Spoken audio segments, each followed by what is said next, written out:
Selamat pagi, saudara mahasiswa. Kita akan melanjutkan mata kuliah, yaitu mata kuliah perbandingan administrasi negara. Ya, beberapa minggu yang lalu kita sudah belajar tentang tujuan daripada mempelajari perbandingan ilmu administrasi negara itu. Nah, pada hari ini kita akan bersama-sama mempelajari apa sebenarnya definisi atau konsep daripada perbandingan ilmu administrasi negara. Ya, kita lihat di sini bahwa ilmu administrasi negara adalah ilmu yang mengkaji sistem pelayanan negara dan penyelenggaraan negara, kelebihan, ya, kekurangannya dengan pendekatan komparatif atau perbandingan, ya.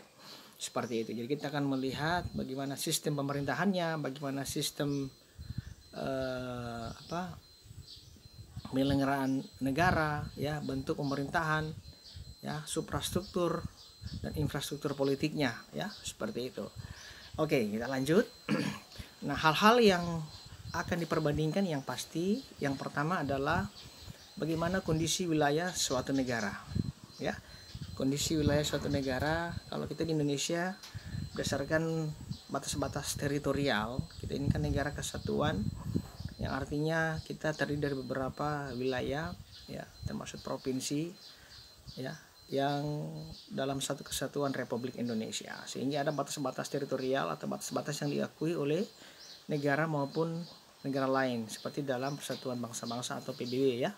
Nah, kemudian ada kondisi sosial budaya, ya, seperti itu, bagaimana kondisi sosial budaya atau culture mereka. Nah, kita biasanya ada kemiripan antara negara-negara yang ada di Asia, ya. Kemudian juga dalam kondisi ekonomi seperti apa, ya.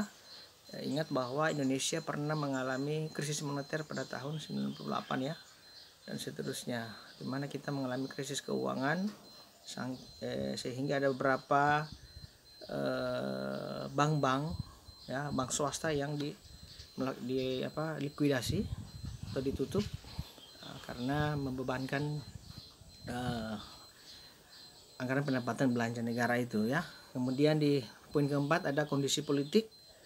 Kondisi politik ini kita mengenal juga paham-paham atau sistem-sistem dari luar, termasuk sistem politik, infrastruktur dan suprastruktur politik kita, ya. Nah, kemudian ada kondisi lingkungan atau geografis, atau bersama kita terbagi-bagi, ya, atas wilayah-wilayah, sehingga berbagai bentuk kondisi geografis, ya, termasuk alam kita, ya, alam sekitar kita, di mana Indonesia merupakan daerah